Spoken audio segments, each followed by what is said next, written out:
जय श्री कृष्णा दोस्तों। क्या आपने कभी सोचा है कि एक इंसान सब कुछ होने के बावजूद फिर भी जिंदगी भर क्यों हारता रहता है। आज की कहानी एक ऐसे ही योद्धा की है जो जन्म से महान था, लेकिन किस्मत ने हर कदम पर उसका साथ छोड़ दिया। ये कहानी है कर्ण की। क्या सच में एक इंसान का जन्म उसका भाग्य तय करता है, या फिर उसके कर्म, उसकी निष्ठा और उसका त्याग। आज की ये कथा एक ऐसे योद्धा की है जिसको जीवन भर सम्मान नहीं मिला, लेकिन मृत्यु के बाद वह अमर हो गया। यह कहानी है सूर्यपुत्र कर्ण की। नमस्कार दोस्तों, स्वागत है आपका सनातन कहानियां चैनल पर, जहां हर कहानी में छुपा है सनातन धर्म का अद्भुत ज्ञान और जीवन को दिशा देने वाला रहस्य। हमारी कहानी शुरू होती है उस समय से जब हस्तिनापुर की राजकुमारी कुंती को महान ऋषि दुर्वासा से एक अद्भुत वरदान प्राप्त हुआ। एक ऐसा मंत्र जिससे वह किसी भी देवता का आह्वान कर सकती थी। युवावस्था की जिज्ञासा और उस दिव्य शक्ति को परखने की इच्छा में कुंती ने एक दिन सूर्य देव का आह्वान कर दिया और अगले ही क्षण पूरा कक्ष तेज प्रकाश से भर गया। स्वयं सूर्य देव प्रकट हुए। कुंती भयभीत थी, लेकिन अब बहुत देर हो चुकी थी। उस दिन आह्वान का परिणाम एक बालक के रूप में सामने आया। एक ऐसा बालक जिसके शरीर पर जन्म से ही स्वर्ण कवच था और कानों में दिव्य कुंडल। वह कोई साधारण शिशु नहीं था, वह था कर्ण। लेकिन समाज का भय, लोगों की सोच और एक अविवाहित माता का दर्द, इन सब ने मिलकर कुंती को मजबूर कर दिया। अपने ही पुत्र को त्यागने के लिए आंसुओं से भरी आंखों के साथ उन्होंने उस नवजात को एक टोकरी में रखा और नदी की धाराओं के हवाले कर दिया।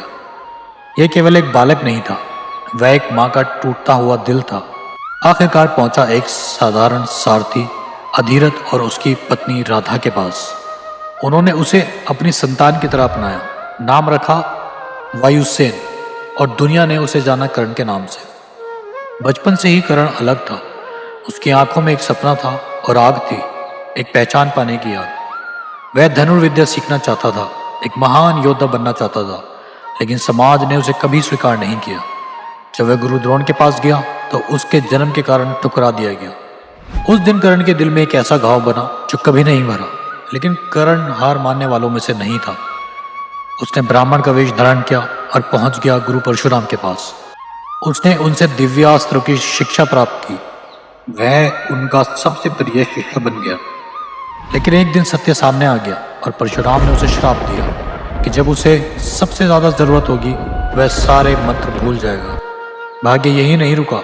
एक दिन अनजाने में कर्ण से एक ब्राह्मण की गाय मारी गई और उसे दूसरा शाप मिला कि जिस तरह वह गाय असहाय मरी, वैसे ही एक दिन वह भी मारा जाएगा। दो श्राप, एक अपमानित जीवन और फिर भी अटूट हौसला, यही था कर्ण।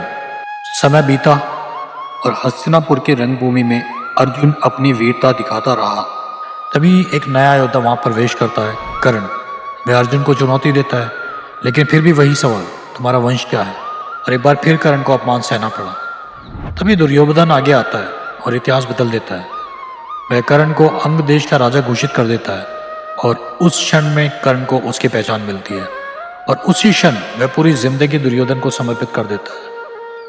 लेकिन अपमान उसका पीछा नहीं छोड़ता। द्रौपदी स्वयंवर में जब वह जीतने ही वाला था, द्रौपदी ने उसे अस्वीकार कर दिया, सिर्फ इसलिए क्योंकि वह सूत पुत्र था। कर्ण चुप रहा, लेकिन अंदर से वह टूट चुका था। फिर भी उसने अपने दिल को कठोर नहीं बनाया, क्योंकि वह केवल योद्धा नहीं था, वह दानवीर था। कोई भी याचक उसके द्वार से खाली नहीं लौटता था। और एक दिन समय इंद्र भिखारी बनकर उसके पास आए और उससे उसका कवच और कुंडल मांग लिया। कर्ण जानता था उसकी मृत्यु होगी, फिर भी उसने मुस्कुराकर अपना सब कुछ दान कर दिया। यही था कर्ण, जिसने अपनी मौत तक दान में दे दी। फिर आया महाभारत का युद्ध, जहां भाई भाई के खिलाफ लड़ रहे थे और कर्ण अपने ही भाइयों के खिलाफ। उसे सच पता था कि पांडव उसके अपने भाई हैं, फिर भी उसने दुर्योधन का साथ नहीं छोड़ा, क्योंकि उसके लिए निष्ठा सबसे बड़ा धर्म था। युद्ध के 17वें दिन वह क्षण आया जब कर्ण और अर्जुन आमने सामने थे। दो महान योद्धा, दो भाग्य, एक अंतिम युद्ध भयंकर था।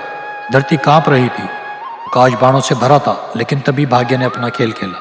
कर्ण का रथ कीचड़ में फंस गया। उसने ब्रह्मास्त्र चलाना चाहा, लेकिन मंत्र भूल गया। शराब से छू चुका था। वह निहत्था था, असहाय था, और उसी क्षण अर्जुन का बाण उसके हृदय को चीर गया। कर्ण गिर पड़ा और उसी समय सूर्यास्त हो गया। इसे पिता अपने पुत्र की मृत्यु देख नहीं पाए। कर्ण हार गया, लेकिन क्या सच में हार गया? नहीं, क्योंकि आज भी वह जिंदा है, अपने त्याग में, अपने दान में, अपनी निष्ठा में। जब भी कोई इंसान अपने हालात से लड़ता है, जब भी कोई अपमान के बाद भी आगे बढ़ता है, जब भी कोई सब कुछ खोकर भी देने का साहस रखता है, वहाँ कर्ण जिंदा होता है।